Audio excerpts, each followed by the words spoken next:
en 1910, au pays de Soundiata, tous les Africains ardents et fiers se sont donnés rendez-vous.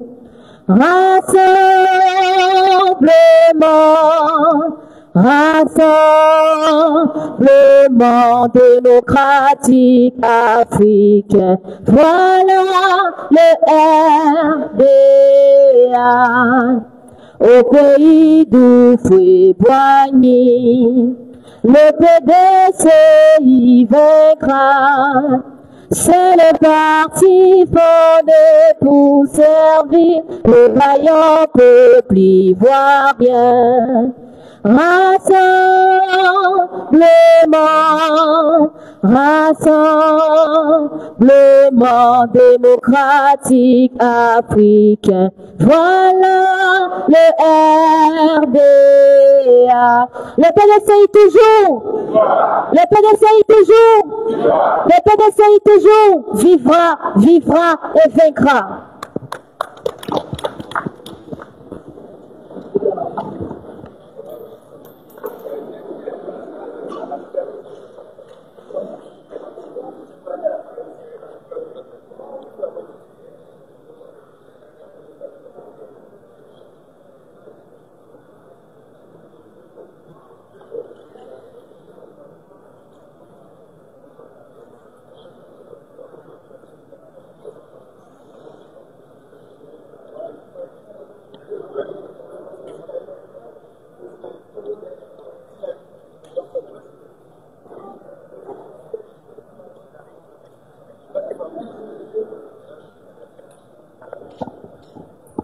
Merci. On aura besoin de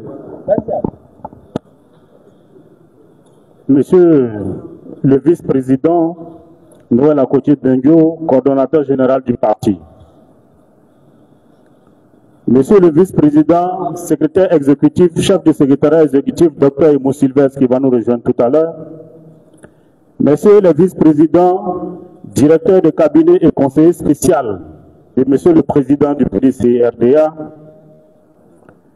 Mesdames et messieurs les dignitaires du parti, mesdames et messieurs les vice-présidents et hauts représentants des différents districts, mesdames et messieurs les membres du secrétariat exécutif, mesdames et messieurs les élus, chers membres des différents organes et structures du PDCI-RDA, chers amis de la presse, mesdames et messieurs, la haute direction du PDCI-RDA vous a invité ici, cet après-midi, au sujet de ce qu'il convient d'appeler désormais l'affaire des tentatives de radier du listing électoral de M. Tidiane Thiam, président et candidat du PDCI-RDA. Les médias ont fait leur tour à la décision prononcée le mardi 22 avril dernier par Madame la juge et présidente du tribunal de première instance d'Abidjan. Aujourd'hui, lundi 28 avril 2025, le PDCI-RDA décide de donner sa version des faits via ses avocats.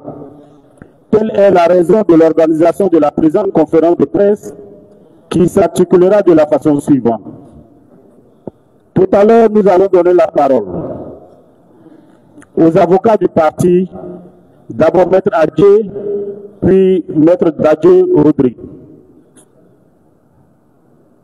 Avant leur intervention, le porte-parole du parti dira un mot. Ensuite, nous allons passer aux échanges avec la presse. Après quoi, Maître Adjé Luc reprendra la parole pour faire un résumé de tout ce qui sera dit tout à l'heure. Ensuite, nous aurons l'intervention de Dr Brédouni Soumaïla, porte-parole du parti, sur d'autres sujets concernant la vie de la nation. Et nous allons terminer avec le mot de fin de M. le secrétaire exécutif en chef, Dr Emo Sylvestre, qui vient de nous rejoindre.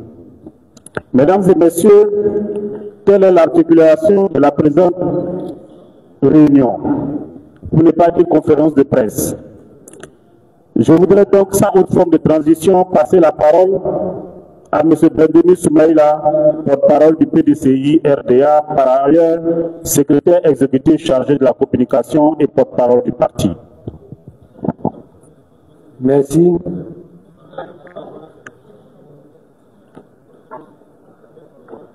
Messieurs les responsables de la haute direction du PDCI RDA, nous allons, pour nos frères journalistes, faire un peu de gymnastique. Compte tenu du positionnement de votre micro, je vais me lever après pour laisser la place au président, au secrétaire exécutif en chef, et puis après je reviendrai. Mesdames et messieurs, monsieur le coordinateur des activités du PDCI RDA, monsieur le directeur du cabinet, mesdames et messieurs de la haute direction, chers amis et frères, vice-présidents, membres du bureau politique, membres des instances, et un mot spécial à mes collègues députés du groupe parlementaire PDCI RDA que je salue. Mesdames et messieurs les avocats du PDCI RDA, après la disparition du président Henri Konan Bédié le 1er août 2023, le PDCI RDA, fidèle au respect de ses textes, a procédé à un intérim, et avant l'intérim, le PDCI a organisé le 8e congrès extraordinaire qui a vu l'élection du président Tidjane Thiam avec un suppléant de 96,48%. Par la suite, tout dernièrement, le PDCI RDA a organisé sa convention élective avec appel à candidature. C'est trouvé qu'il s'est retrouvé sur le candidat. Il a été plébiscité à 99,5% des suffrages exprimés. Depuis que le PDCI RDA a perdu le président Henri Konan Bédié, les attaques et les menaces sont accentuées. Le parti au pouvoir ayant échoué à phagocyter le PDCI RDA au sein du RHDP. Donc notre président élu a fait l'objet d'attaques, de menaces, d'intrigues et de menaces politico-judiciaires. Nous avons voulu aujourd'hui, avec l'accord de la direction du parti, qui est hautement présenté ici, de faire appel à nos avocats pour éclairer l'opinion nationale et internationale pour faire définitivement taire le mensonge politique et le mensonge judiciaire. Nous avons donc demandé à tous les militants qui sont là d'être témoins de ce qui va se dire afin d'en faire écho dans toute la Côte d'Ivoire au niveau national et international. Je vais donc passer immédiatement la parole à Maître Adjé, ex-bâtonnier des avocats, qui va coordonner donc l'intervention des avocats et nous éclairer sur ce que nous vivons comme, disons, la saga politico-juridique du PDCI RDA. Maître Adjé, au nom de la direction du PDCI RDA, je vous passe la parole. Je vous remercie.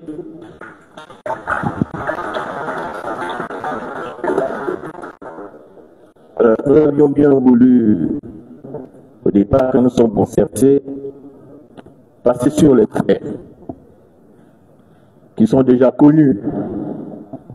Mais mes confrères et moi, finalement, avons cédé à cette obligation de tout dire, puisque beaucoup de choses ont été dites et nous avons l'avantage d'avoir été dans le dossier, d'être dans le dossier et de connaître la réalité des faits que nous voudrions partager avec vous. Alors, je passerai sur cette première procédure, dont j'en dirai tout de même deux choses. La première, c'est qu'en réalité, elle a été un ballon d'essai, cette première procédure, qui a été initiée par un ancien membre du bureau politique, suspendu par une décision du Conseil de discipline.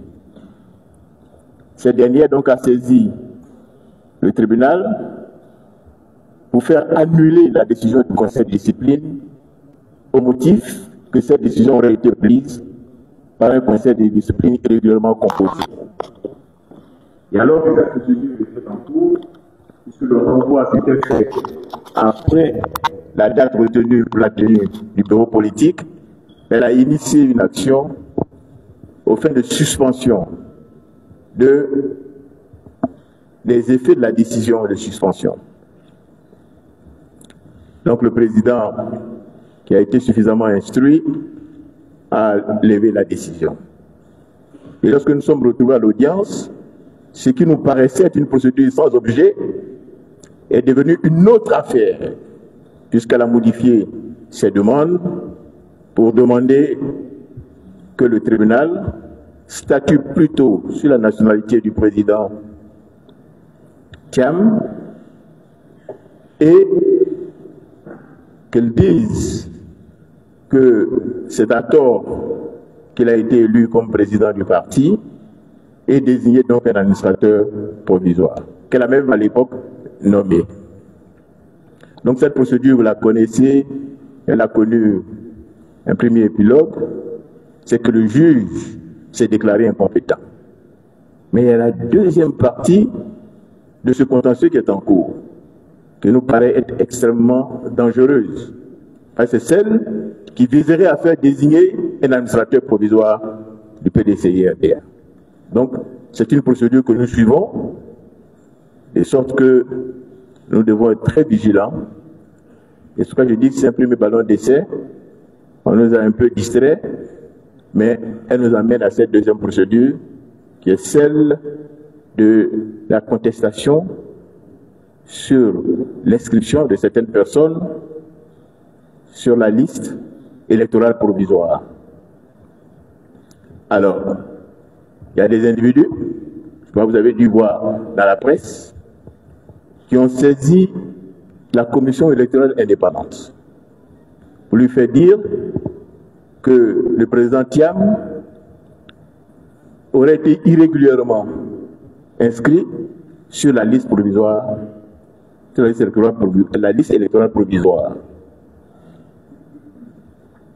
Et ces personnes, l'argument que ces personnes ont développé, ces arguments sont fondés sur l'article 48 du Code de la nationalité, parce que le président Thiam a été naturalisé en 1987, et donc à partir de cette date, il aurait perdu la nationalité ivoirienne. Et également, sur l'article 50 de ce même code, qui précise que l'Ivoirien perd la nationalité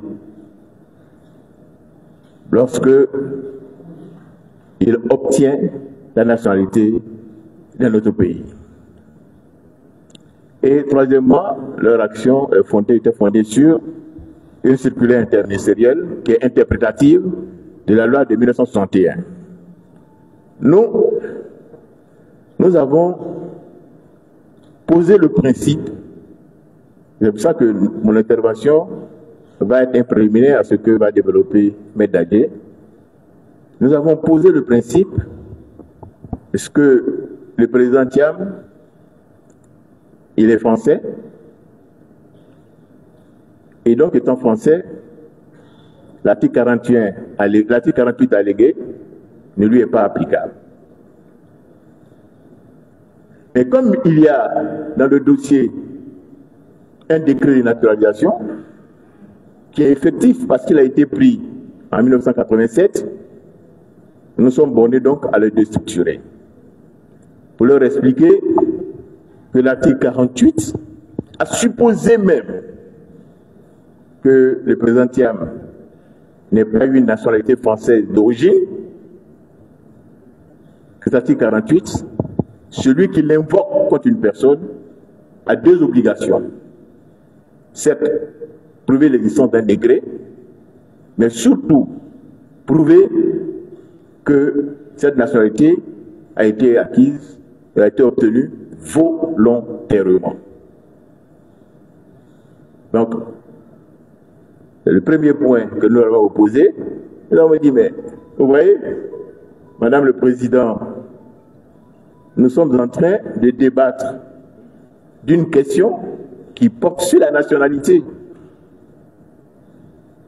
Donc, débattant d'une question qui porte sur la nationalité, on glisse subrepticement d'un contentieux sur la liste électorale vers un contentieux sur la nationalité.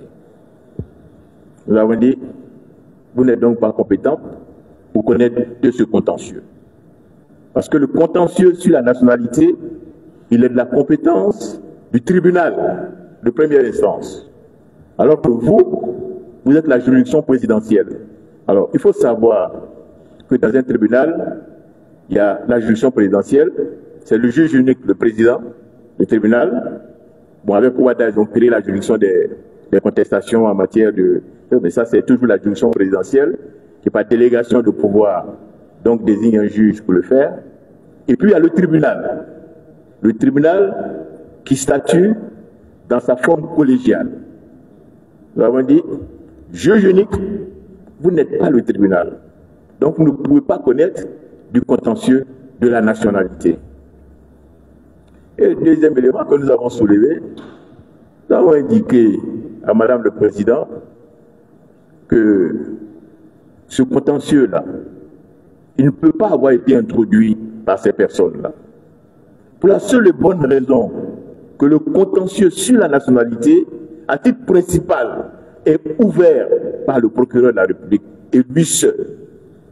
Il a l'exclusivité de ce pouvoir de contestation de la nationalité d'un citoyen. Et même quand dans un procès, la question de la nationalité intervient, la seule personne qui est habilitée à porter cette contestation, c'est encore le procureur de la République. Donc, à titre principal, ou de façon incidente à un procès en cours, seul le procureur de la République est compétent, c'est une compétence exclusive, à porter cette contestation. D'ailleurs, la loi même le dit, la loi sur la nationalité précise que même si la question est soulevée devant une juridiction suprême comme la Cour d'assises, à l'époque c'est la Cour d'assises, c'est resté, mais bon, parce qu'on a créé maintenant la nouvelle juridiction criminelle, et le texte n'a pas été modifié sur ce point, donc on reste à la Cour d'assises, comprenez la haute juridiction qui juge les criminels, que la question de la nationalité est soulevée, elle doit être soulevée comme étant une question préjudicielle. Ça veut dire que la juridiction qui est saisie doit surseoir à statuer, renvoyer la partie qui soulève la question devant le tribunal compétent pour que la question de la nationalité soit tranchée. Et ce n'est que lorsque la question de la nationalité est tranchée que le juge pénal, y compris le juge de cassation, en tire les conséquences au plan pénal. Nous avons dit, vous voyez, tous ces éléments font que vous ne pouvez pas connaître de ce dossier, et même si vous estimez par un braquage judiciaire que vous êtes compétent, celui qui vous a saisi, lui, il n'a pas la qualité pour vous saisir d'une contestation sur la nationalité. Malheureusement, l'affaire a été mise en délibéré et nous avions espoir parce que nous nous sommes dit, comment elle peut passer outre ces dispositions qui sont d'ordre public. La disposition d'ordre public, elle est celle qu'on peut soulever à n'importe quel moment d'un procès. Elle est celle que la loi oblige le juge à soulever lui-même. Donc, n'ayant pas soulevé, nous l'avons soulevé.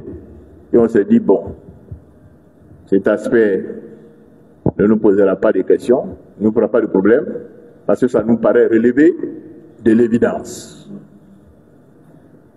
Et ensuite de cela, nous avons répondu aux moyens développés par les demandeurs qui sont focalisés sur l'article 48. Ils sont focalisés sur la perte de la nationalité. Et vous avez vu, nous avons entendu un haut responsable, un haut magistrat ce matin qui a esquivé une question qui lui a été posée sur la situation en l'état du président Thiam.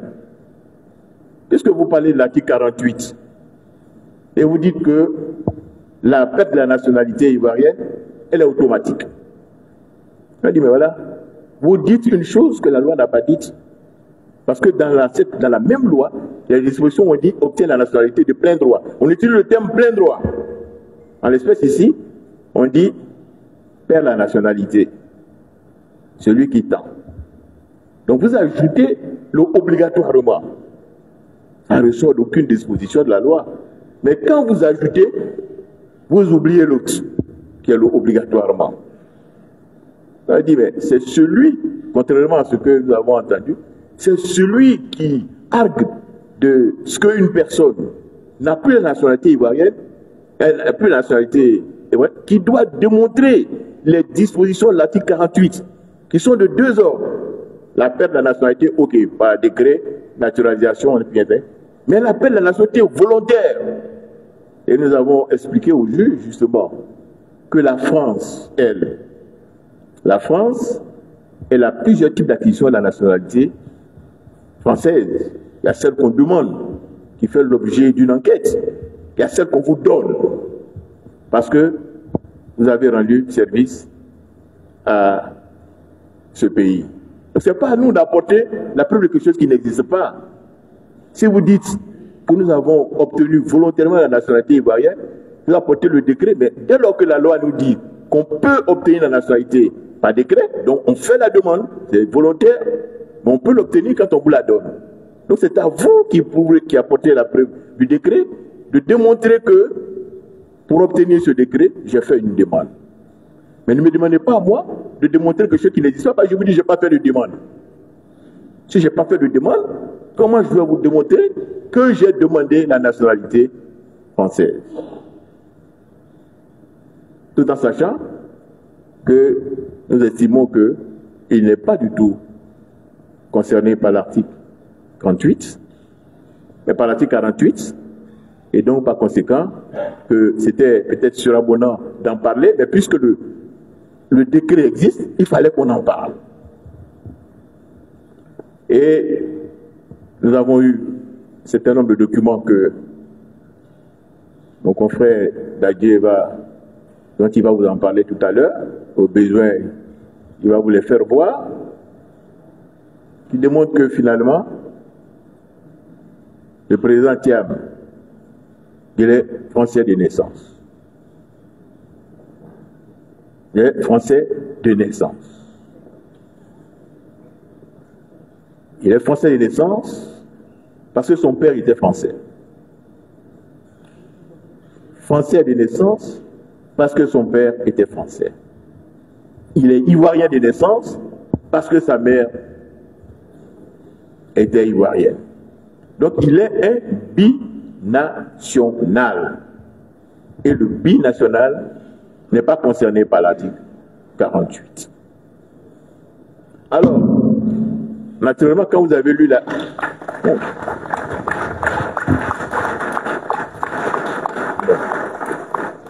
Bon, naturellement, tout à l'heure, mon confrère va un peu mieux développer cet aspect qu'on lui réserve, mais bon, je suis peut-être un peu... C'est parce que j'ai le micro, donc j'en parle, je survole. Mais quand j'ai lu la décision du juge,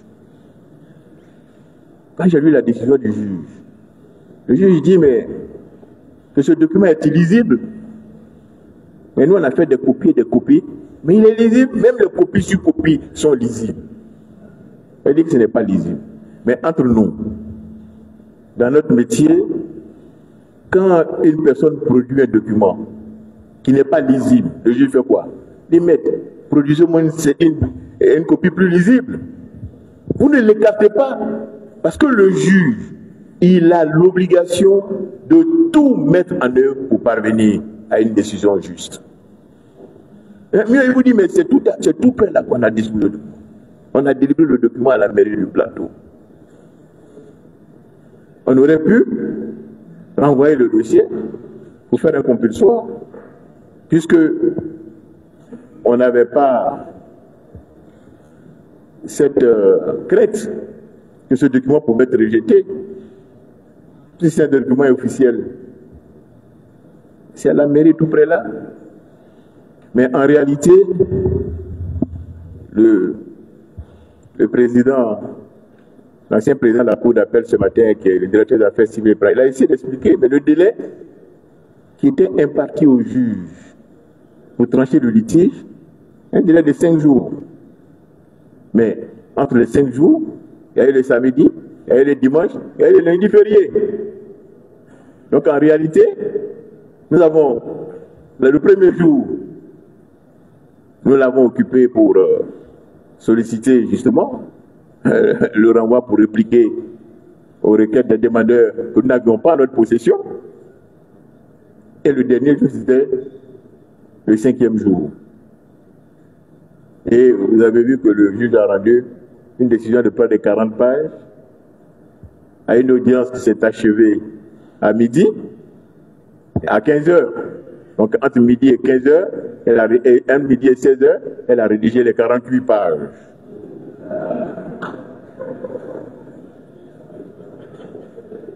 Ce qui laisse penser que... Et d'ailleurs, quand vous lisez, vous avez vu que on a dit que l'audience s'est tenue le lundi 22 avril. Le lundi, c'était le jour, le lundi de Pâques. Et nous n'avons pas eu audience avec elle ce jour-là, en tout cas. Mais pourtant, dans la décision, ça a suivi lundi au 22 avril. Alors, tout à l'heure, quand Maître Dadié aura pu insister sur la binationalité du président Thiam, je vous ouvrirai quelques axes, parce que je sais que c'est ce que vous attendez. Nous sommes dans une situation où la loi dit la décision qui est rendue est sans recours. Bon, ça, c'est pour le commun des justiciables, qu'on dit sans recours. Parce que dans la loi, il y a des principes, il y a des exceptions. On a pris le sans recours et on a dit c'est fini. Bon, moi j'ai déjà ici un premier recours que nous avons exercé ce matin.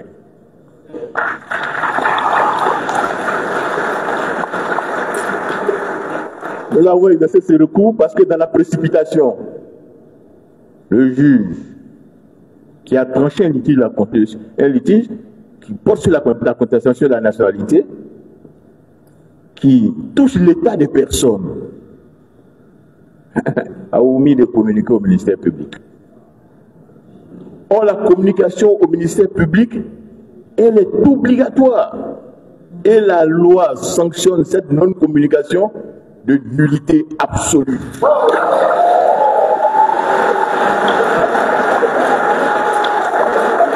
Donc, par le dépôt de cette requête, la décision qui a été prise, elle n'existe pas. Elle ne peut pas produire d'effet parce qu'elle est nulle.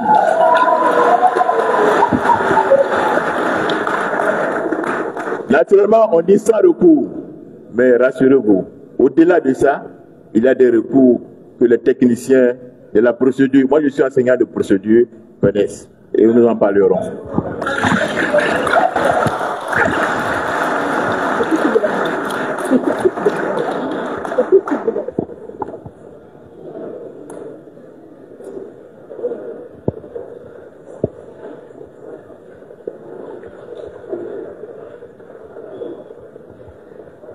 Bonjour à tous. Alors, vous avez tous eu connaissance de l'ordonnance de radiation du président Thiam de la liste électorale. Pour nous, cette ordonnance est une mauvaise ordonnance, pour plusieurs raisons. Parce qu'elle contient des erreurs et des incohérences.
Nous avons apprécié la brillante communication du directeur des affaires civiles et pénales du ministère de la Justice pour tenter de sauver cette ordonnance qui est mauvaise, mais je pense qu'il n'y est pas vraiment arrivé.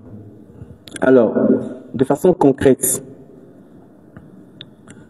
vous avez la décision qui vous dit quelle était la nationalité du président Tidjane Thiam au moment où il déposait, il faisait son inscription sur la liste électorale. Pour l'ordonnance et pour la juge, le président Tidjane Thiam n'était plus ivoirien. Alors, il faut comprendre quelque chose de bien précis qui pose problème. La procédure de radiation sur la liste électorale se fait en premier lieu devant la CEI, qui pour moi a rendu une très bonne décision. Cette décision dit, vous souhaitez que M. Tidjane Thiam soit radié de la liste électorale parce que vous estimez qu'il n'est plus ivoirien au regard de l'article 48 parce qu'il aurait pris une autre nationalité en 1987. Peut-être. Mais j'ai à mon dossier les conditions qu'il devait remplir pour être sur la liste électorale, notamment en produisant un certificat de nationalité. Alors, la juge vous dit, l'article 48 s'applique systématiquement et vous avez le DACP qui la soutient en disant que le certificat de nationalité tient jusqu'à preuve du contraire. Et la preuve du contraire ici serait l'existence du décret de naturalisation de M. Tidjane Thiam. Alors, premier couac, c'est en termes de chronologie. Vous avez le décret de naturalisation qui est de 1987 et vous avez le certificat de nationalité qui est de 2022. Donc, le décret de naturalisation de 1987 ne peut pas venir annuler un acte de la justice qui a été pris 30 ans plus tard. Ça, c'est la première chose. Deuxième des choses, vous avez le DACP qui est un brillant magistrat, effectivement, mais il est au ministère de la Justice. Et je tiens à dire qu'au ministère de la Justice, la seule parole crédible est celle du ministre de la Justice. Ni de son collaborateur, ni de son chef câble, ni de son DACP. Vous avez le ministre de la Justice qui vous dit, qui prend en décembre 2024 une note explicative de l'article 48, que je vous lis.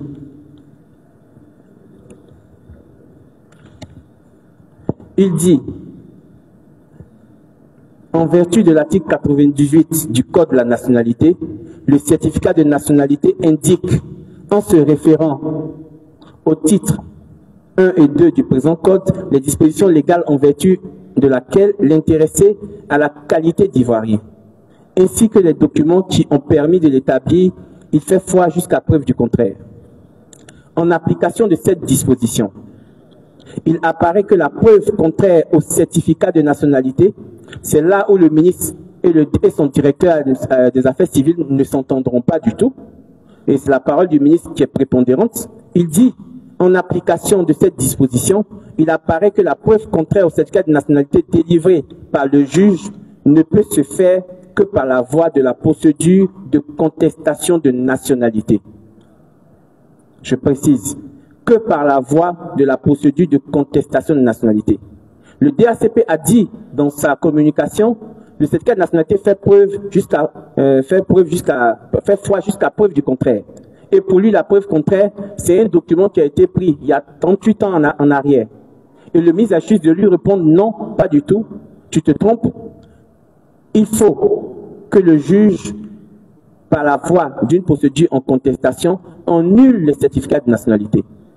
Dans le cadre d'espèces, tant que le certificat de nationalité du président Thiam n'a pas été annulé par une décision de justice faite dans le cadre de la procédure de contestation prévue par le Code de la nationalité, ce certificat est toujours valable.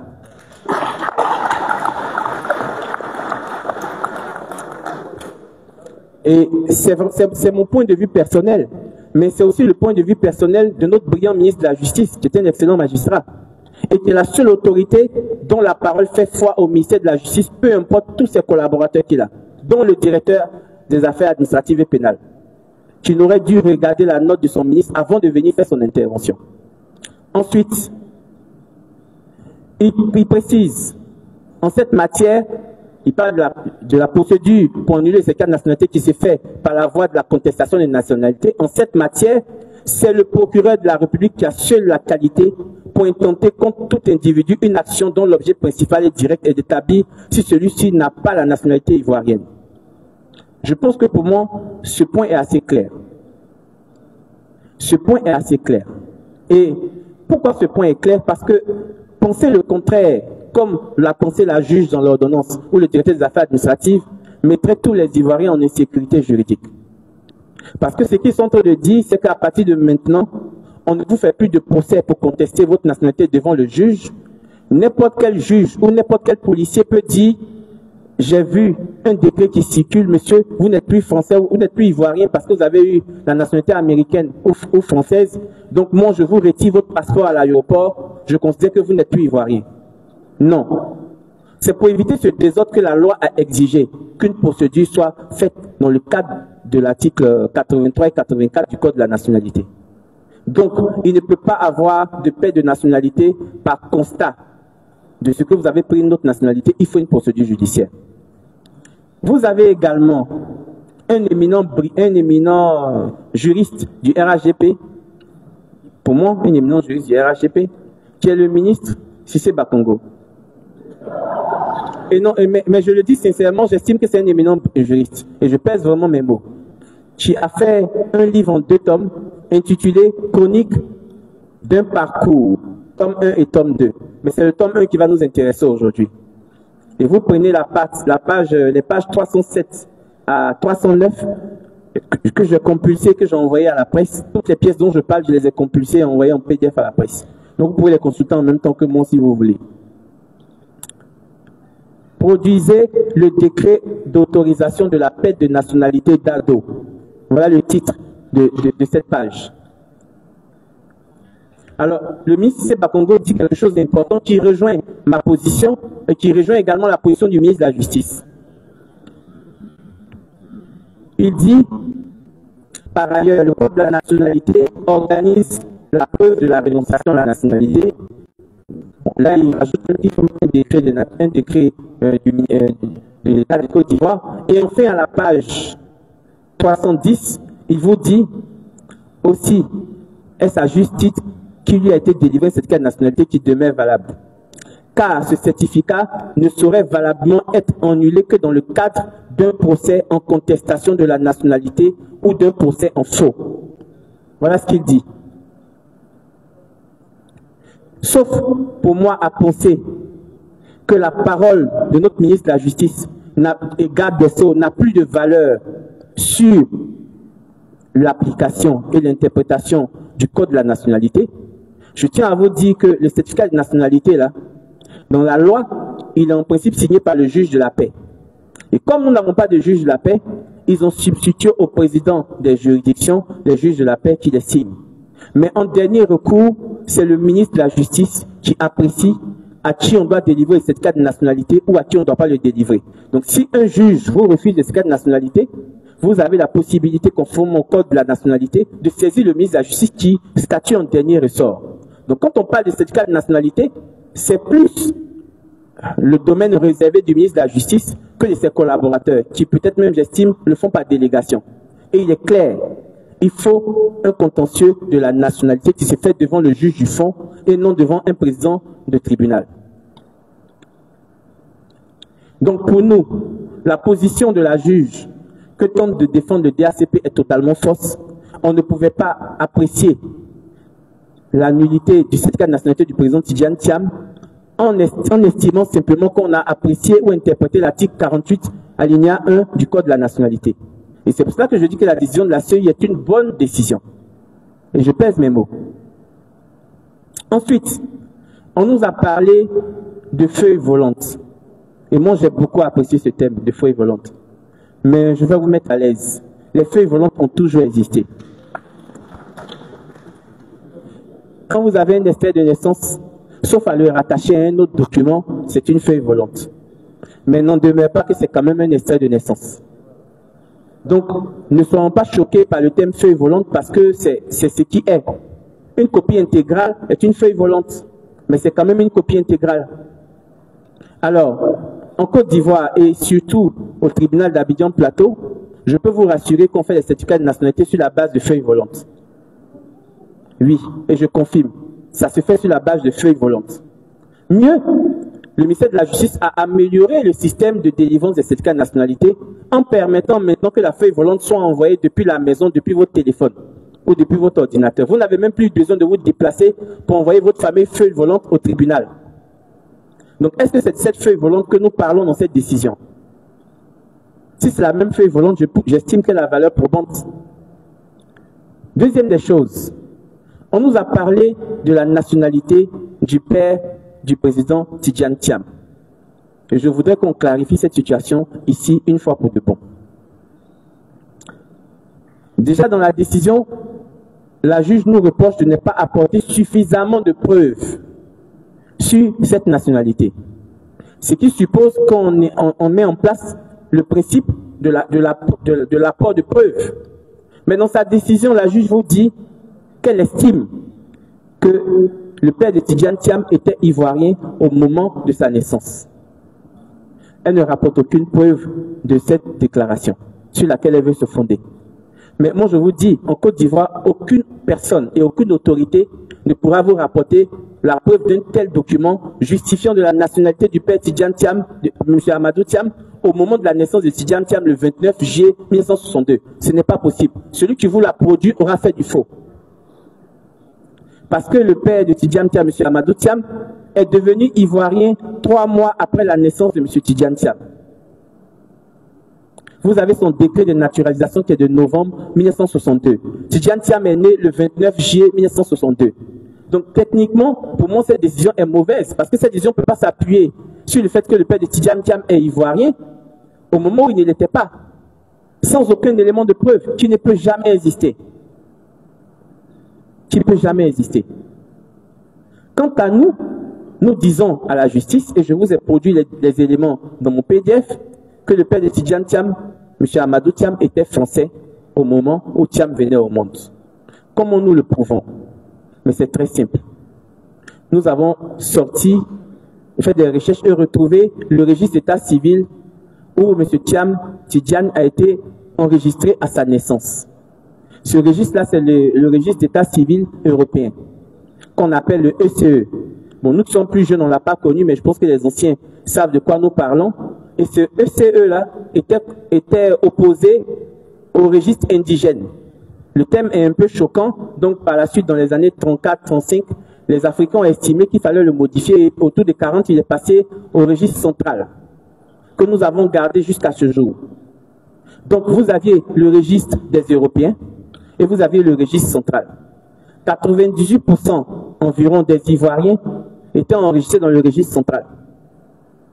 Et environ 2-3% étaient enregistrés dans le registre des Européens parce qu'ils avaient un de leurs parents au moins qui était européen. Alors, en 1959, venant au monde la grande sœur de Tidjane Thiam, Yamousso Thiam. Elle a été enregistrée au registre d'état civil européen de 1959. Le maire Héro Jacques, à son père qui est venu au monde avant 1960, autour de 1940-49, il a été enregistré au registre des indigènes. Monsieur Akossi Benjo, ici présent, dont j'ai eu copie de son extrait, qui est né avant 1960 également, a été enregistré au registre des indigènes, qui est devenu le registre central. Bon, monsieur Akossi Benjo, mon doyen qui est né en 1951, a été bel et bien enregistré au registre des indigènes et j'ai une copie de sa, de sa copie intégrale.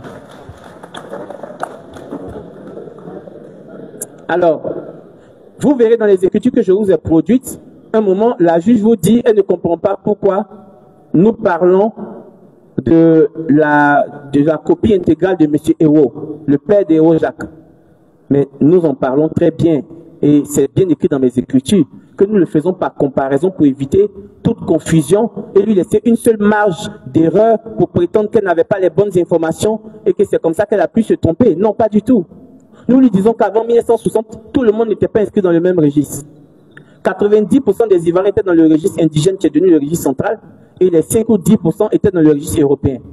Donc on lui donne, dans une interprétation, la copie intégrale de Nana Yamousso Thiam et de celle du maire Héro Jacques, qui sont inscrits dans 2 registres complètement différents.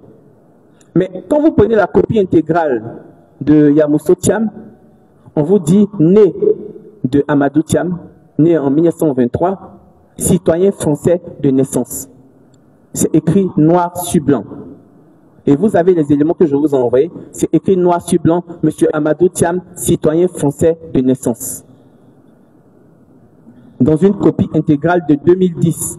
Nous n'avons même pas voulu produire celle de 2025, parce que nous avons celle de 2025, on n'a pas voulu la produire.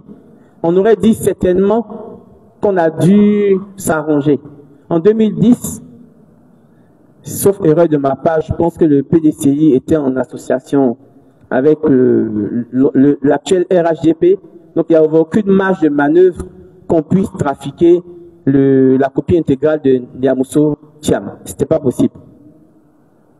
Donc, en 1960, tous ceux qui ont été inscrits dans le registre d'état civil européen, après 1960, on ne marquait plus les nationalités parce que pour les Ivoiriens ont estimé que ça allait de soi, que la séparation était déjà faite et qu'il ne pouvait pas avoir de confusion.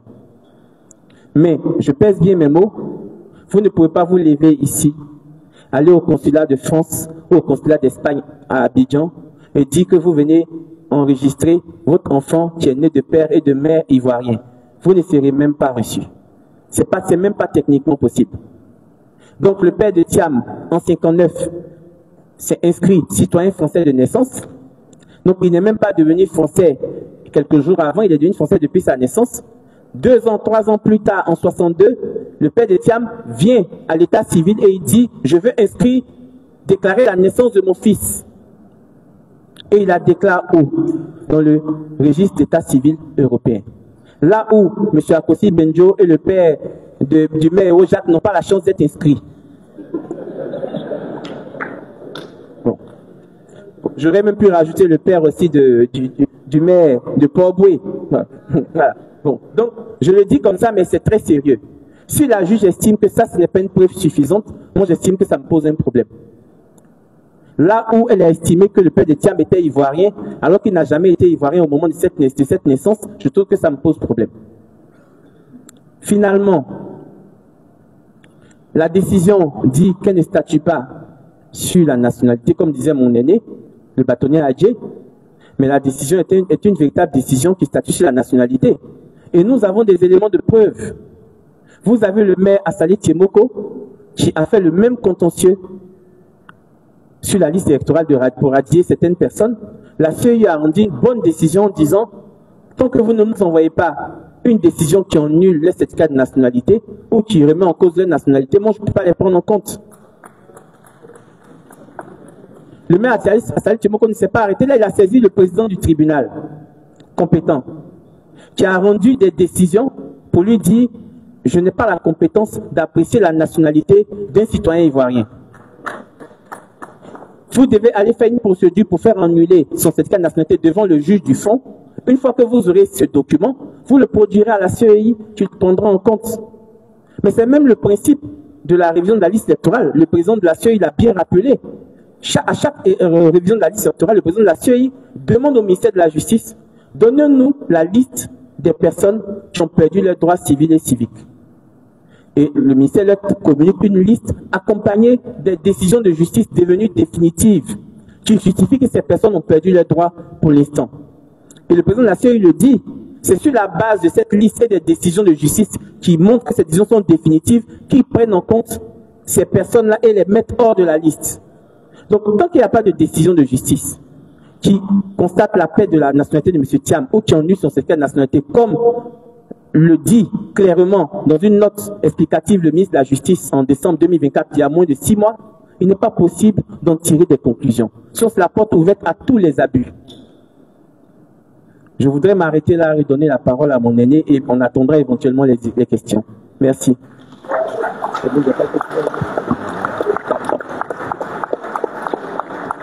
Alors, merci. Je voudrais résumer tout cela en quelques mots. Le premier, c'est que la radiation de M. Thiam est un acte de braquage judiciaire dans le domaine du juge de la nationalité. Le deuxième, le premier, c'est que la radiation de M. Thiam est un acte de braquage judiciaire dans le domaine du juge de la nationalité. Le deuxième, souvenons-nous dans les pages noires de l'histoire de nos élections, les premières pierres lancées sont venues de décisions judiciaires. Nous en sommes. Troisième point, c'est que la nationalité est un droit humain fondamental et non une étiquette à attribuer à un citoyen au gré des saisons électorales. Pour vous dire que le président Thiam est né franco-ivoirien et tant qu'une décision de justice n'aura pas statué sur toutes les pièces qui lui ont été délivrées après 1987 qui confirment sa nationalité ivoirienne, il est ivoirien.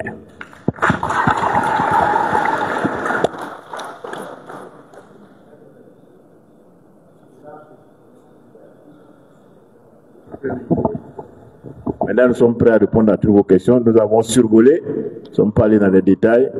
Les écrits versés dans les dossiers sont extrêmement longs. Nous avons essayé de synthétiser. Maintenant, si vous souhaitez des questions plus approfondies, plus pertinentes, voilà, nous sommes à votre disposition. Merci. Je voudrais rappeler qu'il s'agit d'une conférence de presse et que les questions sont réservées aux journalistes. Uniquement les journalistes sur la question, sur le sujet judiciaire. Donc nous allons donner la parole à ceux qui veulent la prendre au niveau des journalistes. Je précise sur la question judiciaire. Merci. Nous avons entendu quelques téléphones crépités. Nous vous prions de bien vouloir mettre les téléphones sous silence, s'il vous plaît. Merci beaucoup. Bonsoir, Christelle Pierre de TV5 Monde. Vous avez évoqué un recours que vous avez déposé tout à l'heure. Est-ce que vous pouvez en dire un peu plus auprès de qui vous l'avez déposé et quels sont les motifs exactement? Merci.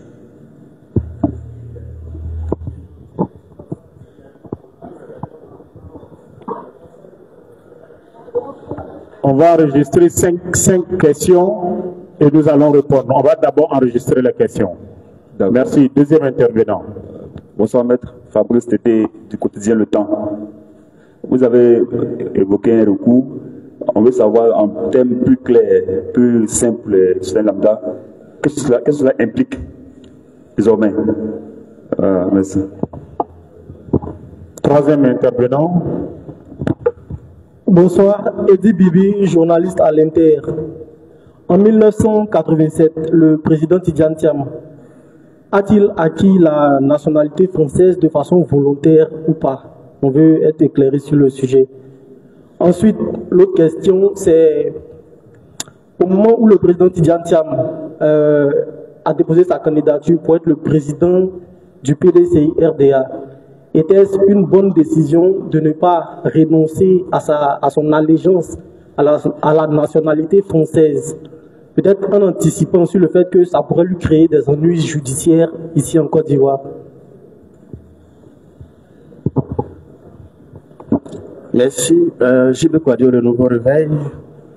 Le juge, dans le tribunal, rend une décision et le ministère vient pour démontrer, expliquer. Est-ce qu'il relève de la compétence du ministère de venir faire cette démonstration? Et puis, un autre débat sur la question de la patrie aujourd'hui de M. Thiam. Qu'en est-il réellement? Merci. Le dernier intervenant, c'est bon pour l'instant? Oui, c'est bon. Merci. Nous avons 4 questions. Nous vous prions de bien vouloir garder l'écoute, s'il vous plaît. Alors, j'ai le recours ici. On pourra, au besoin, laisser copier aux journalistes. C'est pas, ça dépendra des... Mais ce qui est gênant, c'est que la procédure, elle est encore pendante. Et je ne souhaiterais pas qu'elle puisse se figurer dans les journaux. Parce que c'est une procédure qui s'ouvre maintenant. Mais je voudrais... Ce n'est pas la seule procédure. Hein. Et nous avons réservé un certain nombre de procédures et nous allons aller crescendo. Cette procédure c'est tout simplement pour dire que la décision que le juge a rendue est nulle. C'est l'article 106 du Code de procédure civile qui le dit. L'article 106 énumère, disons, un certain nombre d'affaires dans lesquelles, ce qu'on appelle les matières communicables, le juge est obligé de communiquer la procédure au ministère public. C'est une obligation légale. L'article 106 cite ces affaires. Toutes ces affaires dans lesquelles l'État est parti, les développements de l'État sont partis, tout ce qui touche l'État des personnes, quand le litige atteint un certain niveau, dans toutes ces affaires, les affaires sur le foncier, les affaires sur la nationalité, le juge a l'obligation de communiquer la procédure au ministère public. Et le ministère public, il est obligé de prendre des réquisitions écrites. Et la conséquence, la loi dit, si ce n'a pas été communiqué au ministère public, la procédure, la décision qui est rendue est nulle et de nullité absolue. C'est la loi qui l'a dit, la décision est nulle et de nullité absolue. C'est pour ça que la loi dit, lorsque le juge l'a fait, pour déposer une simple requête en nullité, pour faire constater la nullité, et pour faire reprendre le procès. Mais l'avantage, c'est qu'on va reprendre le procès, mais devant un autre juge. Pas le même juge. Donc, voilà. Donc c'est une procédure qui est prévue par la loi, hein, parce que la procédure n'a pas été communiquée au ministère public. Bon, j'ai répondu aux deux premières questions, je pense. Hein. Alors, oui, non, à la présidente du tribunal, c'est normal. Ce sont des requêtes qu'il faut déposer, hein, disons, entre les mains de Madame le Président du tribunal. Et nous l'avons fait ce matin. Et sa décharge est dessus. Donc elle a reçu. Voilà. Donc, et demain matin, parce que nous étions pris à préparer un peu cette conférence, mais on a envoyé, nous avons transmis la requête à un huissier pour qu'il le notifie, hein, au président de la CEI. Donc ça va être fait. Voilà, pour dire, bon, on vous a notifié une décision, mais nous, on vous dit que cette décision est nulle. Attendez que le tribunal le statue autrement composé. Donc ça, c'est la première des choses. Maintenant, bon, ça, la question qu'on pose, on dit, mais pourquoi est-ce que il n'a pas répondu à sa nationalité? Bon, d'accord. Donc, mon confrère veut répondre, mais c'est deux choses qu'il ne faut pas confondre. Il ne faut pas confondre la présence du PDCI, qui requiert la possibilité d'avoir 2 ou 3 nationalités, qui ne dit pas le contraire, et puis la candidature à la présidence de la République. C'est deux choses différentes, où on me dit qu'il faut être exclusivement ivoirien. Donc je laisse mon confrère va. Merci. Je pense que, bon, je pense, hein, que votre question visait surtout l'élection présidentielle. Je pense. Pourquoi il n'a pas renoncé plus tôt pour éviter de se retrouver dans cette situation? Il est dans la même situation que Michel Gbagbo. Il est binational. Donc sa renonciation, là, il peut la faire quand il veut. Il n'a pas besoin de faire une planification spéciale. Si le président Thiam estimait qu'il n'était pas né français, il aurait pris d'autres de meilleures dispositions. On nous pose souvent la question de savoir la naturalisation, Alors moi, je pose la question, qu'est-ce qui est plus fort? D'être né français ou d'avoir été naturalisé? Je tiens à vous rappeler que l'article 48, là, dit qu'il faut avoir pris cette nationalité majeure. La majorité avant, c'était 21 ans. Donc, imaginez sur l'instant que le président Thiam avait pris cette nationalité à 20 ans ou à 18 ans, il ne tomberait pas sous le coup de l'article 48. Et là, maintenant, quand il apprend à la naissance, il ne tombe pas du tout. Donc, il n'a pas à planifier particulièrement, à faire des plans particuliers pour renoncer plus tôt, au moment où il n'est même pas encore le candidat désigné par son parti pour l'élection présidentielle. Non, j'estime qu'il fait son programme, il va aux élections comme tous les autres candidats du PDCI, et quand il est élu en ce moment pour le poste du candidat à l'élection présidentielle, il fait sa renonciation. Ça ne lui pose aucun problème. Oui, mais c'est ça, c'est-à-dire qu'il faut préciser que pour être candidat à la présidence du PDCI-RDA, on ne fait pas obligation d'avoir la nationalité ivoirienne de façon exclusive. Voilà. Donc, on peut avoir 2, 3 nationalités. Tout ce qu'on demande, est-ce que ce monsieur, il est ivoirien? Mais ouais, ce qui est quand même paradoxal, c'est que ce monsieur a été élu président du PDCI. Tout ça, ça a été déposé au ministère de l'Intérieur. Ils savent, ils le reçoivent, ils discutent avec lui. On n'a jamais dit qu'il n'est pas président du PDCI ou qu'il ne remplit pas les conditions. Et aujourd'hui, pour des raisons, je pense que c'est parce que peut-être il fait un peu peur quand même.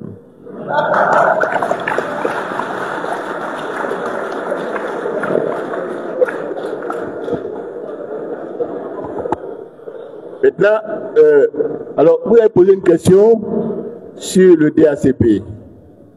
Alors là, honnêtement, moi j'ai été surpris. J'ai été surpris parce que le juge, généralement quand il rend sa décision, il ne cherche pas à l'expliquer. Quand le juge rend sa décision, il est dessaisi. Quand le DACP vient expliquer une décision, c'est un peu gênant. Un peu comme si il était l'auteur de la dictée de la décision. Il ne faut pas venir expliquer une décision que vous n'avez pas rendue. Laissez ça aux doctrinaires, laissez ça aux enseignants, aux professeurs de droit, aux avocats, laissez-les commenter. Mais pas au pouvoir exécutif. Bon, moi j'ai un petit gêne, honnêtement, par rapport au confrère Lalu. Bon, ça c'est une position que beaucoup défendent, mais je suis totalement contre. Une circulaire d'un juge qui instruit le juge d'une compréhension d'un texte de loi, ça me gêne terriblement parce que une république est fondée sur la séparation des pouvoirs. Vous avez le pouvoir exécutif, le pouvoir législatif, ce sont les députés qui votent les lois. Même quand c'est présenté quand le projet vient de l'exécutif, mais une fois qu'il est voté par l'Assemblée nationale s'approprie le projet, peut le modifier comme il veut. C'est pour ça qu'il y a la séparation des pouvoirs. Quand le législatif a fait voter la loi, c'est au judiciaire d'être l'arbitre. Mais comment est-ce que le judiciaire peut être à la remorque du pouvoir exécutif? Parce que si le pouvoir exécutif c'est comme ça, il faut comprendre la loi, ça me gêne terriblement. Parce que ça viole un principe constitutionnel, celui de la séparation des pouvoirs. Et honnêtement, il peut glisser une circulaire, il faut attendre comme ça, mais on ne peut pas se fonder sur une circulaire de l'exécutif pour dire que le juge, le judiciaire doit statuer dans ce sens, alors qu'il est dit que le juge, il n'est guidé que par 2 choses, par sa conscience et par la loi. C'est le juge qui va donner, vous voyez, à la loi tout son contenu réel. C'est pour ça qu'on permet au juge de procéder même à des interprétations téléologiques de la loi. La loi n'est pas claire, lui il va lui donner un sens. Il va dépasser même le sens que les députés ont voulu lui donner. C'est ça le sens de l'interprétation téléologique de la loi. Que seul le juge peut se permettre. Ce n'est pas l'exécutif de dire au juge, il faut penser comme ça. En ce moment, ça sert à quoi d'être un juge? Ça sert à quoi d'être indépendant? C'est ça. Or, le juge est indépendant, il est tenu par la loi, il est tenu par sa conscience. Je partage l'avis de mon aîné, le bâtonnier Adjé, mais dans l'autre hypothèse absurde, si on veut rester dans la notion des circulaires, vous avez une circulaire interministérielle qui parle d'un texte de loi interprété par le ministre de la Santé, le ministre de ça, de ci, et vous avez, de 1961, et vous avez une autre note explicative de l'article 48 qui date de décembre 2024. J'estime que si on doit rester dans les circulaires, celle qui est la plus probante, c'est quand même celle du ministre de la Justice, que ne peut remettre en cause son directeur des affaires administratives et civiles et pénales. Voilà ce que je peux dire. Bon, ça, ce sont des débats doctrinaires parce que Ah, vous voyez, on a dit une circulaire interministérielle. La circulaire de ça, là, c'est une des circulaires à combattre, circulaire interministérielle. Mais même dans la circulaire, il y a des éléments qui ont été revus dans la loi. Et vous voyez le ministre de la Défense, dire à un juge comment il doit interpréter une loi. Le ministre de la Santé dire à un juge comment il doit interpréter la loi. Hein? Oui. Alors, il y a quelqu'un qui a posé une question, bon, qui nous amène à parler de la patrie, on n'a pas voulu en parler. Et c'est ça la difficulté de ce dossier. Quand vous dites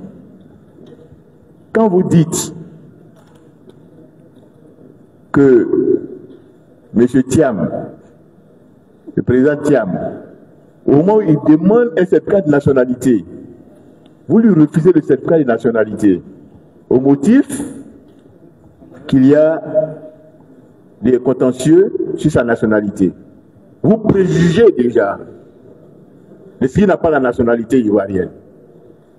Donc, au moment où il demande le certificat de nationalité, vous préjugez qu'il n'a pas la nationalité ivoirienne. Et vous dites qu'il a perdu la nationalité ivoirienne depuis 1987. Pendant tout ce temps-là, qu'est-ce qu'il est? Il est un apatride. Donc, en réalité, vous dites qu'il y a un citoyen ivoirien, au moment où il demande sa nationalité, qu'il n'a aucune nationalité. Puisque vous dites qu'il a perdu la nationalité en 1987, la nationalité française en 1987. Et il a renoncé à la nationalité. Vous êtes d'accord qu'il a renoncé à la nationalité? Entre le moment où il a renoncé à la nationalité et le moment où il demande ce certificat de nationalité, vous refusez, vous dites qu'il n'est pas ivoirien. Et il est la patrie. Maintenant, la difficulté de tout ça, quand vous dites, vous basant sur le texte de la naturalisation, parce que l'article 48 dont on parle, il y a deux aspects. On dit celui qui obtient la nationalité par naturalisation, mais on dit aussi celui qui se comporte comme un Ivoirien. C'est la même phrase. Ce sont les deux. Et c'est pour les deux qu'on dit, il perd automatiquement, il perd la nationalité ivoirienne. Mais en réalité, c'est une méprise. Parce que quand on parle après, le texte qui vient après, et qui parle du délai à partir duquel on peut considérer qu'un tel a perdu la nationalité, c'est parce qu'entre les deux, il y a on a précisé, pour l'autre, il faut prendre un décret. Les naturalisations, on dit c'est à partir du décret de naturalisation. Mais si on dit qu'il faut un décret pour constater que l'autre a perdu la nationalité ivoirienne, c'est une sanction. Mais pour l'autre, vous dites qu'il perd la nationalité ivoirienne. Mais qu'est-ce qu'il constate la perte de la nationalité ivoirienne? On ne dit pas. Et de la même façon, c'est là qu'ils ont une difficulté. C'est que si vous dites que la perte de la nationalité est automatique, mais aucun texte qui dit qu'on retrouve la nationalité de façon automatique. Donc vous confirmez qu'il est apatride. Parce que ce texte, il faut bien le lire, l'article 48. On a fait des interprétations dans tous les sens, mais il faut lire le texte. On dit dans l'article 48 que celui qui obtient la naturalisation est celui qui se comporte comme le national d'un autre pays, il perd la nationalité. On ne dit pas automatique, il perd la nationalité ivoirienne. Mais pour l'acquisition de la nationalisation, on dit celui qui volontairement obtient la nationalité ivoirienne. Mais quand on a dit ça, le texte dit après, ça dit c'est parce qu'on n'a pas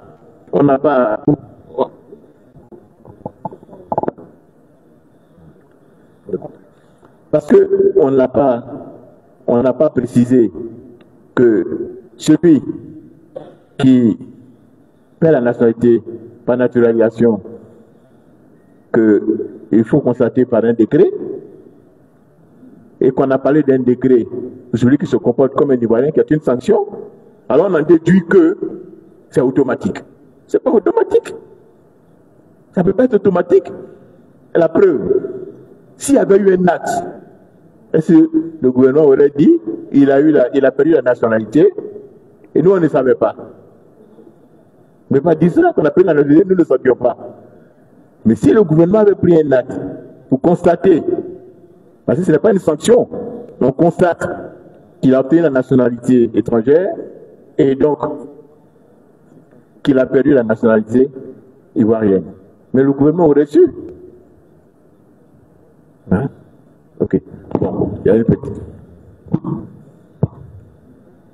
Alors oui, on me pose la question. de savoir si le juge ne donnait pas de suite à la requête. Mais ce serait un déni de justice. Ce serait un déni de justice. Mais le juge ne peut pas ne pas donner une suite à la requête. Le juge ne peut pas ne pas donner une suite à la requête. Le juge peut dire que votre requête n'est pas fondée. Mais il ne peut pas ne pas donner une suite à la requête. Et puis comment il va en sorte, ça doit dire que le juge va estimer que le contentieux qu'il a réglé n'est pas un contentieux de la nationalité. C'est ça.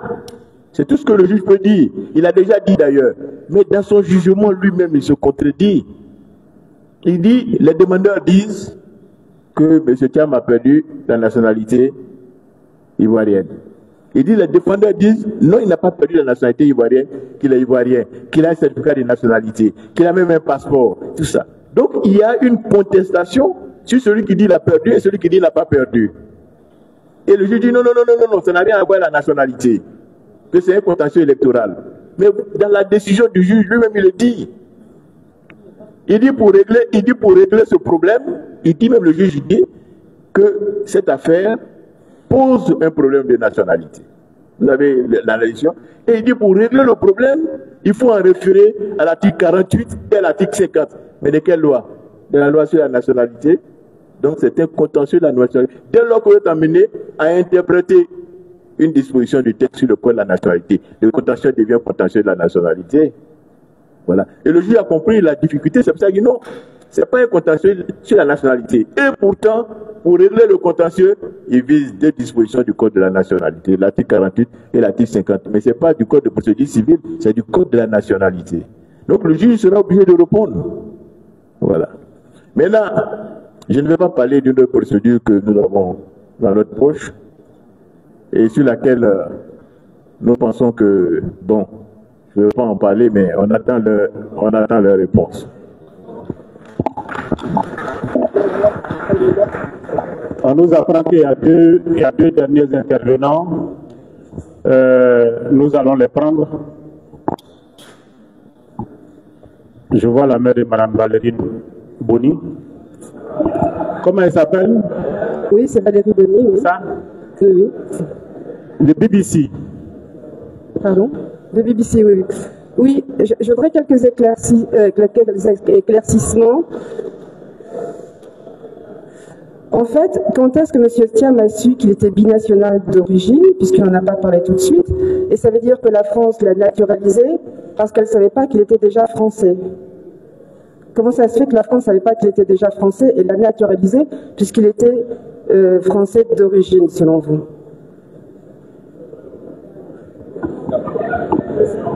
Donc, il faut la dernière question. On va prendre la dernière question. Oui. Vous vous présentez, vous posez votre question. Bonjour maître, je suis Étienne Attal, je suis du journal L'Héritage. Maître, je voudrais savoir, en l'état actuel des choses, si on fait fi des problèmes de sécurité, est-ce que le président Tidjam Thiam peut atterrir en Côte d'Ivoire sans ennui judiciaire? Reprenez votre question s'il vous plaît. Je dis, en l'état actuel des choses, si on fait fi des problèmes de sécurité, est-ce que le président Tidjam Thiam peut aujourd'hui atterrir sur le sol ivoirien sans ennui judiciaire? Merci. Bon, la question,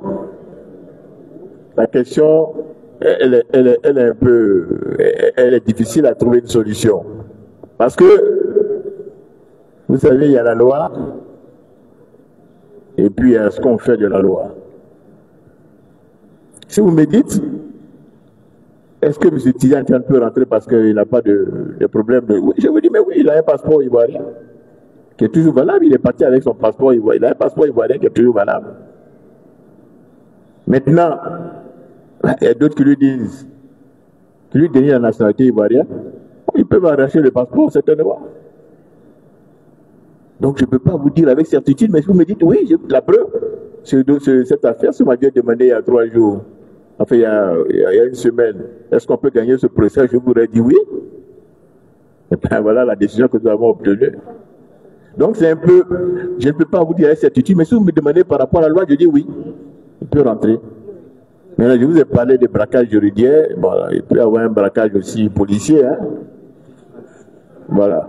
Donc c'est un peu, Donc c'est un peu difficile. Maintenant, la question que vous posez sur la question qu'a posée BCC, vous voyez, M. Thiam,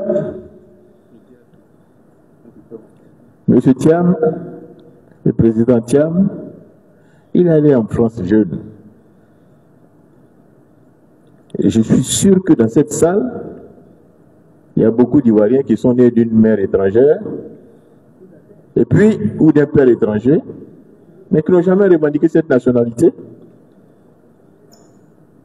Mais pour avoir un certificat de nationalité de ce pays-là, ils n'auront pas besoin d'aller faire une procédure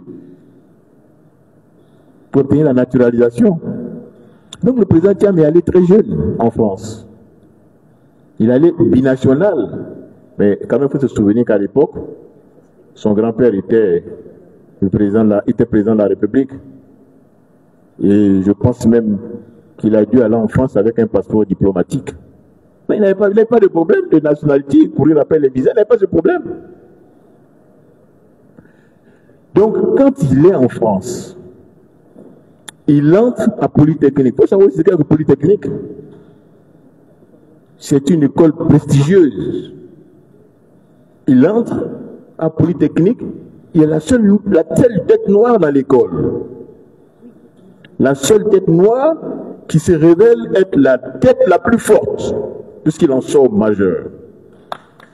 Quand le 14 juillet, l'école de Polytechnique défile, il est devant, il tient l'étendard. Mais c'est normal que les gens s'inquiètent, mais c'est qui ça? On dit non, c'est un Ivoirien. Le Français dit non, c'est un Français. On ne peut pas admettre que un nègre vienne damer le pion à des Français. Et il est brillant. Quand il commence à travailler, mais c'est pas possible, c'est la nationalité.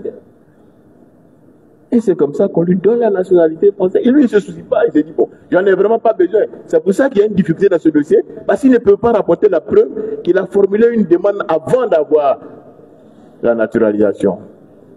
Et c'est pour ça qu'on nous dit, à nous de prouver, à nous d'apporter. On dit non, ça n'existe pas, on n'a jamais demandé. On nous l'a donné. Moi, je donne l'exemple d'un de mes petits frères, qui est en France, qui est musicien, il joue à tous les instruments, mais il devait aller un jour jouer dans un pays chose. On dit, mais il avait son passeport, il devait aller chercher le visa. J'ai dit, mais c'est quelle histoire ça? Il dit, mais le patron de l'orchestre, il allait lui chercher un décret de naturalisation. On lui a donné. Parce qu'il avait besoin de lui. Et le président Thiam, c'était un peu ça, on avait besoin de lui, on lui a donné la nationalité. Il n'a pas demandé.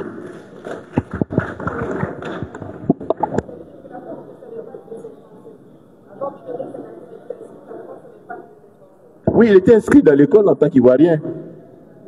Et puis ça ne l'intéressait pas. Oui, ça ne l'intéressait pas. Alors, le président Thiam s'est inscrit à l'école en France en tant qu'Ivoirien, mais Valérie Yapo, vous avez Valérie Boni, pardon. Excusez-moi, de Boni à Yapo, c'est un peu fin. Vous avez la chance d'être métisse. Quand on est français, comment ça fonctionne? Quand on est d'un parent français, on se fait déclarer au registre d'état civil français. Mais vous n'êtes pas obligé d'avoir une pièce d'identité française. Vous le savez. Vous pouvez demander votre pièce comme ne pas la demander. Et vous pouvez circuler avec la deuxième nationalité de vos parents sans problème. Donc, c'est le cas de Thiam. C'est le cas du président Thiam. Il est né français, il a été déclaré dans le registre d'état civil et personne n'a encore remis ça en cause. Et ce registre d'état civil qui est aux archives de la mairie du Plateau a une copie identique à Nantes que personne ne remet en cause. Donc voilà, je pèse mes mots. Qu'est-ce qui est plus fort entre être né français et avoir été naturalisé 38 ans plus tard? C'est la naissance par filiation. Merci.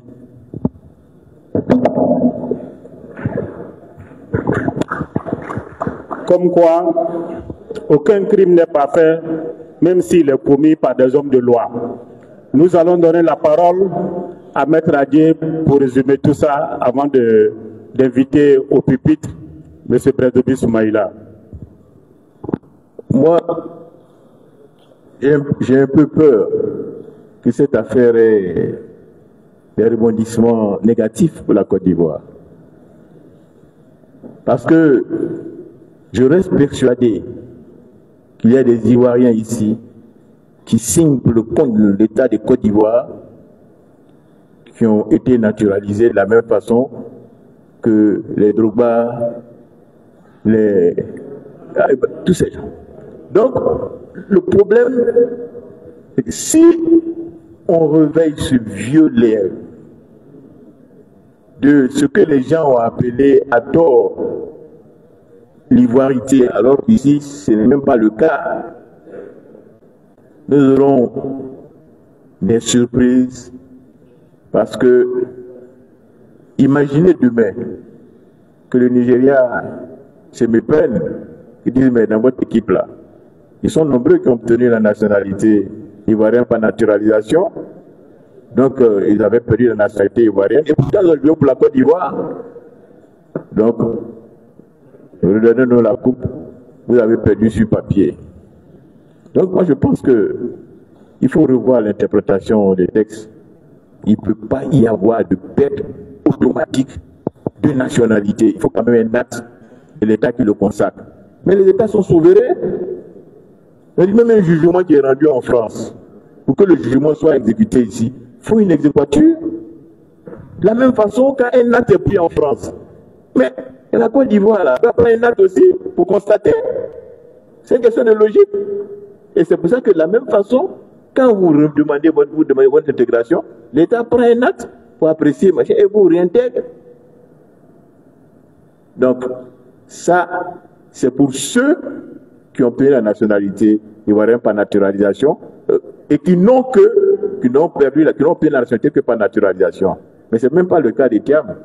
C'est que le problème, en ce qui le concerne, c'est qu'il y a eu cet acte de naturalisation qui est venu se superposer à une situation qui existait déjà et qui établit qu'il était français. Voilà.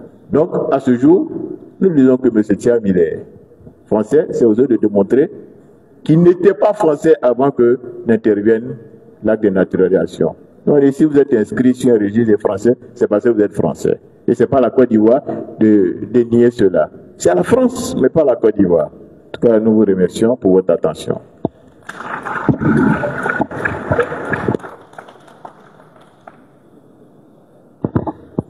Chers militants, chères militantes, je pense que nos avocats méritent une ovation plus nourrie que ce qu'ils ont.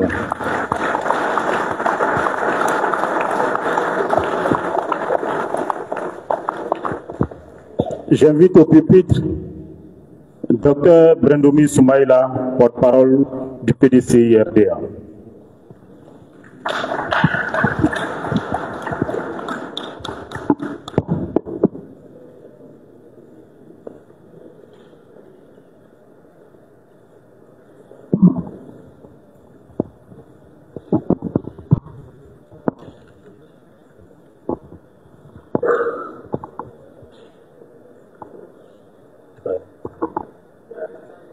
Merci. Mesdames et messieurs les membres des instances du parti, chers militants et militantes du PDCI-RDA, chers amis de la presse internationale et nationale, chers invités, il y a un problème de dispositif de la presse, mais je voudrais remercier les avocats. Le SA en chef fera tout à l'heure une adresse au nom du président du parti. Mais je voulais vous signaler que, comme vous voulez suivre l'intervention des avocats, de nos avocats,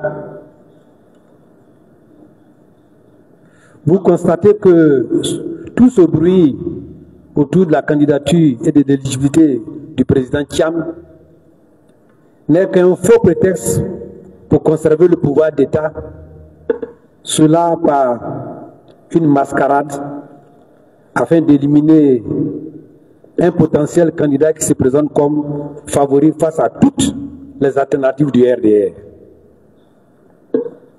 En effet, le RDR a échoué dans tous les domaines. Au niveau de l'administration territoriale, le RDR nous avait promis de transférer la capitale à Yamoussoukro dès la prise de fonction. Faisons le bilan.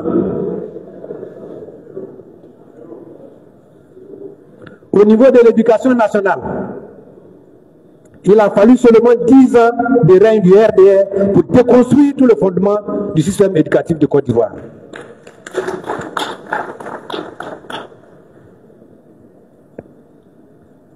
Nos élèves de 3e sont testés au niveau de CM2 actuellement.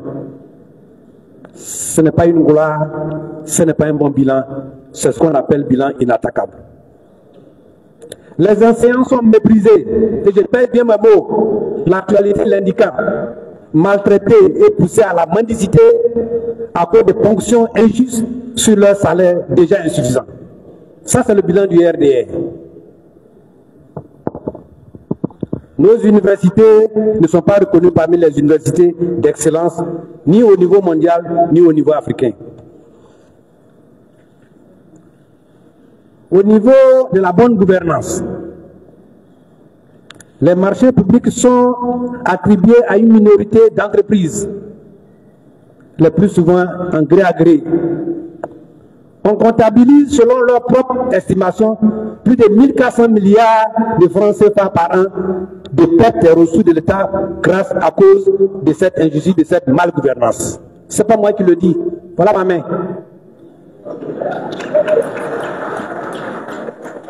Au niveau de la pauvreté, le RDR nous avait dit qu'il ne fallait pas donner sa voix à la pauvreté. Le nombre d'Ivoiriens pauvres est plus élevé en 2025 qu'en 2012. On estime qu'il y avait à peu près 10 millions d'Ivoiriens pauvres, ce qui était déjà beaucoup. En 2025, nous sommes au-delà de 11 millions d'Ivoiriens pauvres en matière de chiffres absolus. La preuve, moi j'ai dit mes choses avec leurs chiffres. Le gouvernement a institué, le gouvernement RDR a institué un programme de filets sociaux pour aider les pauvres. D'ailleurs, on ne sait même pas comment ils distribuent l'argent. Ils ont fait le bilan il n'y a pas longtemps. Ils ont dit que ceux qui sont pauvres, qui bénéficient, continuent d'être sur la liste de ceux qui vont bénéficier. Et on va ajouter encore 700 000 familles, 70 000 familles. Ça veut dire que tu es pauvre, on veut t'aider, tu es toujours pauvre, coué là, et on va ajouter d'autres dessus. C'est eux-mêmes qui l'ont dit. Au niveau des logements sociaux, le RDA avait promis d'offrir 200 000 logements par an sociaux, soit un total de 3 millions de logements sur les 15 ans. Ils viennent de faire leur bilan eux-mêmes. Ils ont pu trouver que 40 000 logements qu'ils ont qualifiés de sociaux, alors que ça n'a rien d'être sociaux. Prenons ça même. Cela veut dire qu'ils ont moins d'environ 1% de leur promesse qui a été tenue. Ça, c'est le bilan inattaquable du RDR. Au niveau du monde rural, je ne vais pas citer parce qu'on a dormi ici, ils disent qu'ils vont donner 60% du prix CAF des matières premières aux producteurs. Au moment où je vous parle,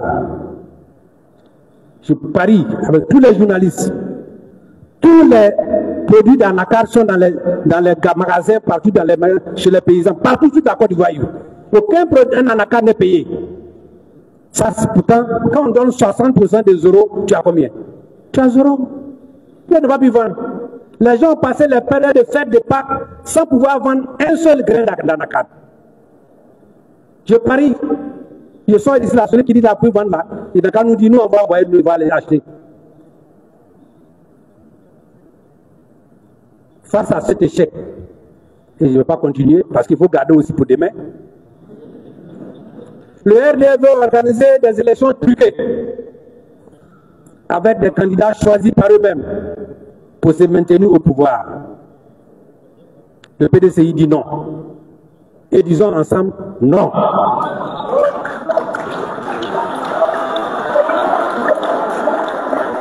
Le PDCI-RDA dit non et exige une nouvelle révision de la liste électorale en 2025 avant les présidentielles.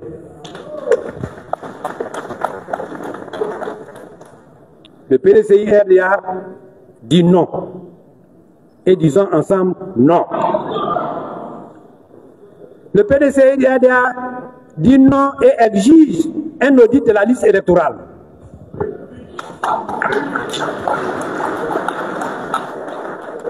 Le PDCI dit non et disons ensemble non. Pour le PDCI RDA, la nationalité exclusivement ivoirienne et de celle du président Tidjane Diab ne souffre aucune difficulté, aucune tâche. Son maintien sur la liste électorale est non négociable.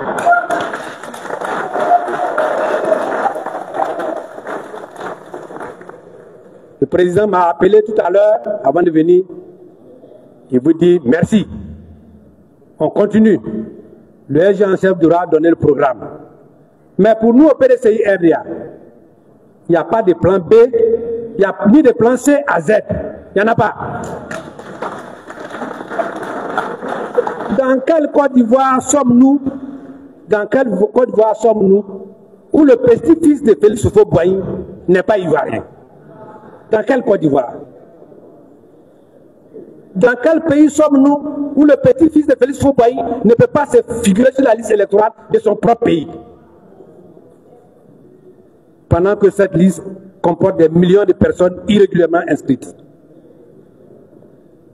Tous les Ivoiriens binationaux, comme on vient de dire, doivent faire le combat que nous menons, leur propre combat, et nous rejoindre pour éviter qu'ils soient considérés comme des étrangers dans leur propre pays. Le PDCI RDA dit non et disons ensemble non. Le PDCI RDA demande la dissolution de la CEI dans sa forme actuelle.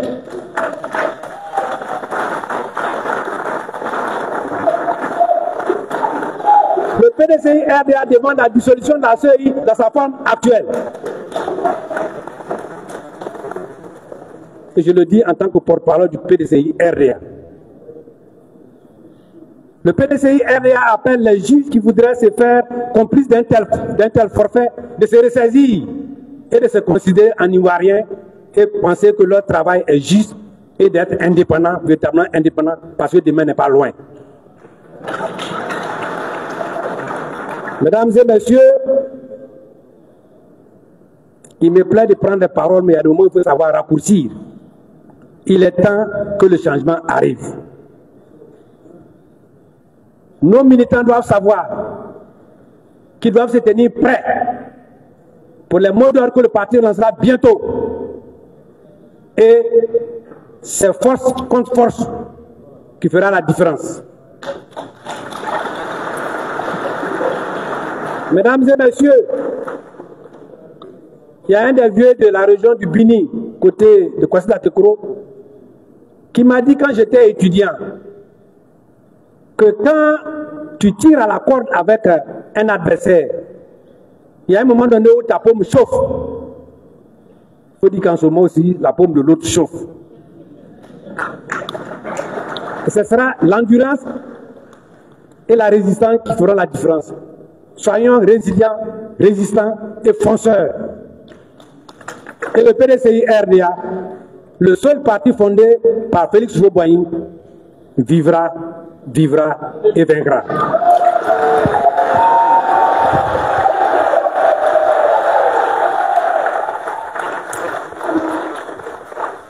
Avant de donner la parole à monsieur le secrétaire exécutif en chef pour faire le mot de clôture, il me charge de communiquer le programme que j'ai relativement à une série de réunions.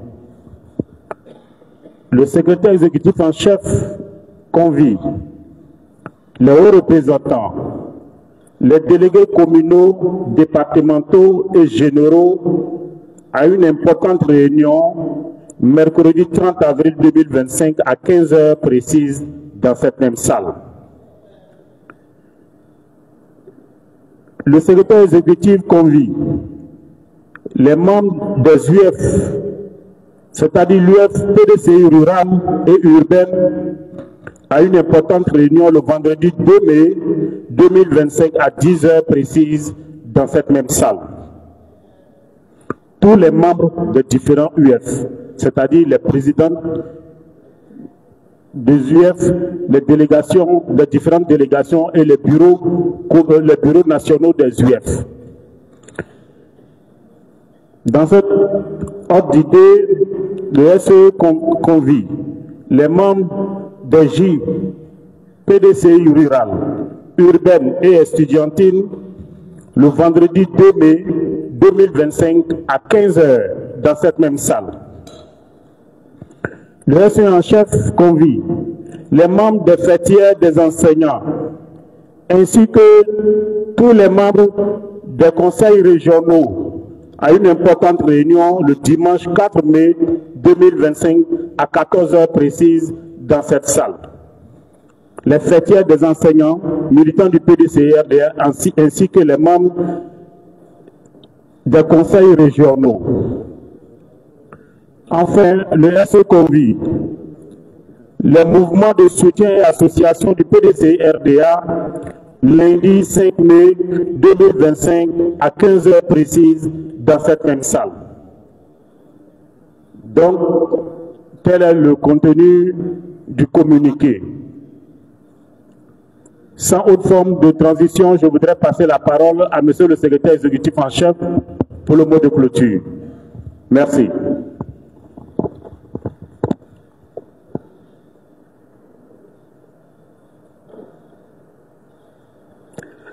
Mesdames et messieurs les journalistes, très chers conférenciers, chers militants et sympathisants du PDCI-RDA, je voudrais, au nom du président du PDCI-RDA, le président Tidiane Thiam, vous remercier tous pour votre présence.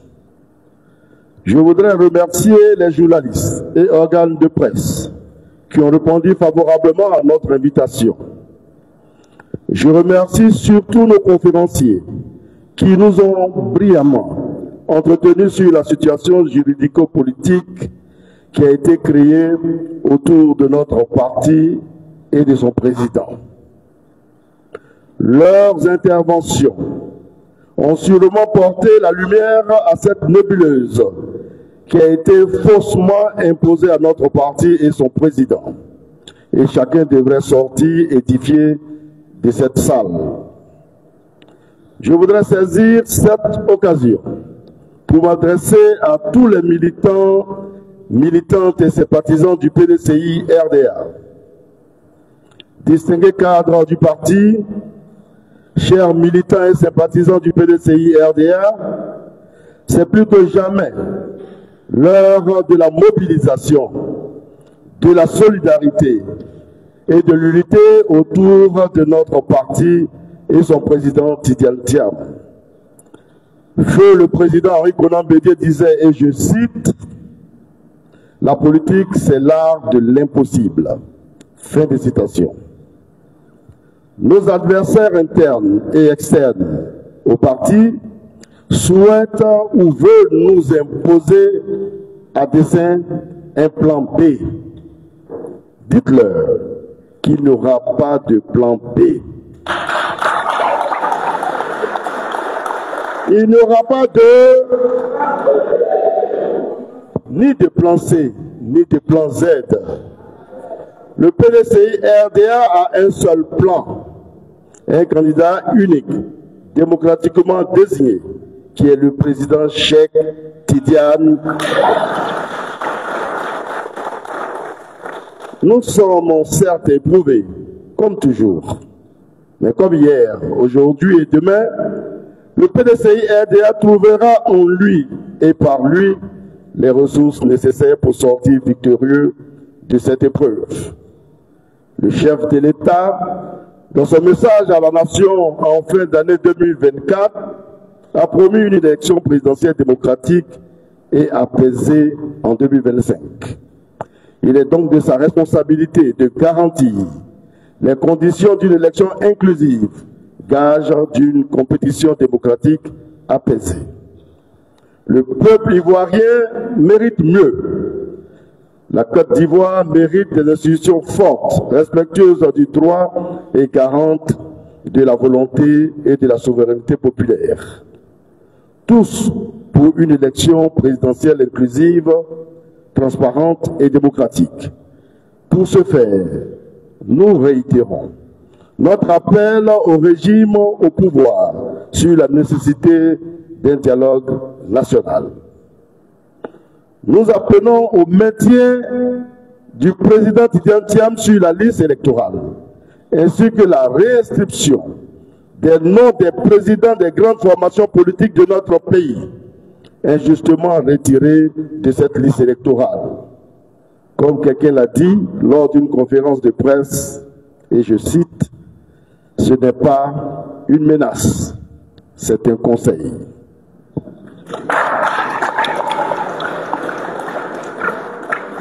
Nous disons donc non à une crise politique préélectorale, non à une crise électorale et non à une énième crise post-électorale. Et nous disons plutôt oui à un dialogue politique préélectoral, oui à une révision de la liste électorale avant la présidentielle, oui à une élection démocratique et inclusive pour une alternance politique apaisée dans notre pays.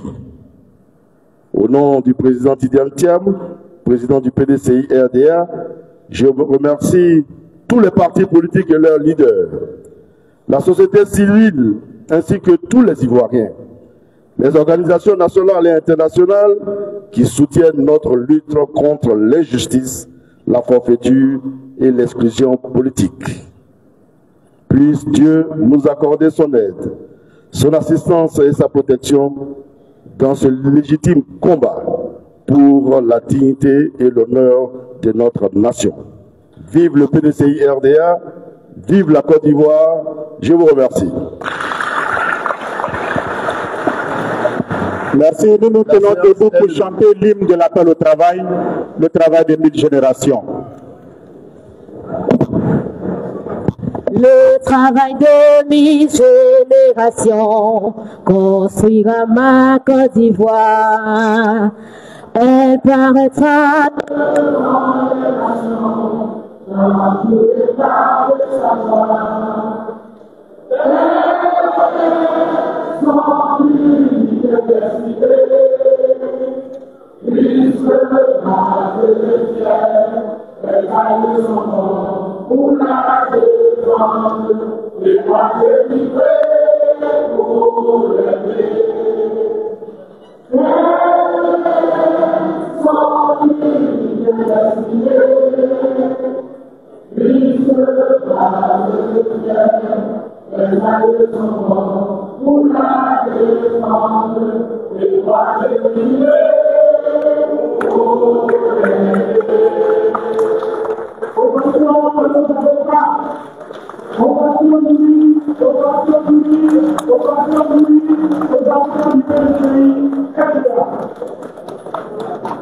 Merci.